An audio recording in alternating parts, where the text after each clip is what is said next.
Good morning 10th class. बेटा ये आपकी वर्कशीट है आज की, राष्ट्रीय विज्ञान की वर्कशीट है। पहला चैप्टर है भारतीय संविधान।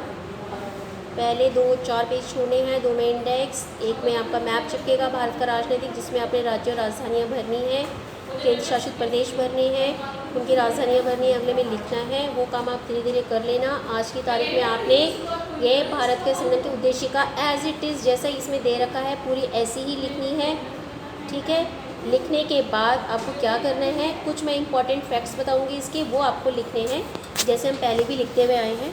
जैसे जो भारत की संविधान है उसका पहला पेज जो है वो उद्देशिका है, जिसे संविधान की आत्मा कहा जाता है, क्योंकि ये हमें पूरे संविधान का लक्ष्य बताती है कि संविधान हमने क्यों तैयार किया, ठीक है। दूसरा, उद्देशिका को 13 दिसंबर 1946 को पंडित जवाहरलाल नेहरू ने संविधान सभा में प्रस्तुत किया था। तीसरी बात, हमने ये जो विचार है, ये विचार हमने, उद्देशिका का विचार हमने अमेरिका के संविधान से लिया है। अगली बात, ये जो भारतीय संविधान है ये 26 नवंबर 1949 को बनकर तैयार हुआ और 26 जनवरी 1950 को लागू हुआ। ये 2 तारीख आपको अलग अलग याद रखनी है, ठीक है। और इसमें जितनी भी टर्म्स आई हैं इन टर्म्स का हमने इनका अर्थ भी लिखना है, ठीक है। अब इसको हम पढ़ते हैं।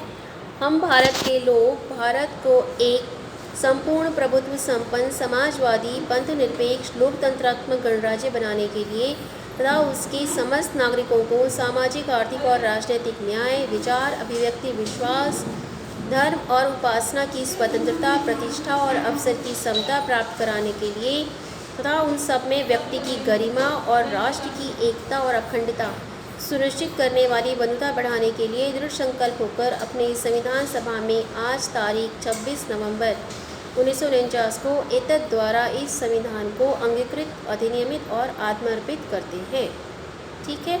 अब इसमें जो शब्दावली आई है, जैसे प्रभुत्व संपन्न, तो प्रभुत्व संपन्न का अर्थ होता है कि अब हमारा देश अपने आंतरिक और बाहरी निर्णय लेने के लिए पूर्ण रूप से स्वतंत्र है, हम किसी बाहरी शक्ति पर निर्भर नहीं है। अगला है समाजवादी, अर्थात हमारे देश में जितने भी साधन हैं उसमें सब पर समाज का अधिकार है। अगला है पंथ निरपेक्ष। पंथ निरपेक्ष का अर्थ, पंथ निरपेक्ष को धर्म निरपेक्ष भी कहा जाता है, जिसका अर्थ है कि भारत राज्य का अपना कोई धर्म नहीं होगा, सभी धर्मों को समान समझा जाएगा और कोई भी व्यक्ति किसी भी धर्म का पालन कर सकता है। लोकतंत्रात्मक व्यवस्था का अर्थ है कि भारत का शासन लोगों के द्वारा और लोगों के लिए बनाया जाएगा। अगला है गणराज्य। गणराज्य का अर्थ होता है कि जो भारत देश का प्रमुख होगा वो प्रत्यक्ष या अप्रत्यक्ष रूप से चुना जाएगा, वो वंशानुगत नहीं होगा। जैसे हमारे यहाँ का प्रमुख, हमारे देश का प्रमुख राष्ट्रपति है और राष्ट्रपति का चुनाव हमारे यहाँ अप्रत्यक्ष रूप से होता है, वो वंशानुगत रूप से नहीं चुना जाता, ठीक है। तो इन सभी शब्दों का मीनिंग हम लिखेंगे। इसके बाद आप नीचे क्वेश्चंस में देखिए, भारतीय संविधान कब बनकर तैयार हुआ, ये 2 तरीके से आता है, कब बनकर तैयार हुआ और कब लागू हुआ। तो तैयार हुआ था 26 नवंबर 1949 को और लागू हुआ था 26 जनवरी 1950। दूसरी तरह से पेपर में क्वेश्चन उद्देशिका का भी आता है, ये आपको याद कर लेनी है पूरे अच्छे से। 5 नंबर में ये पूरा आपका उद्देशिका आती है।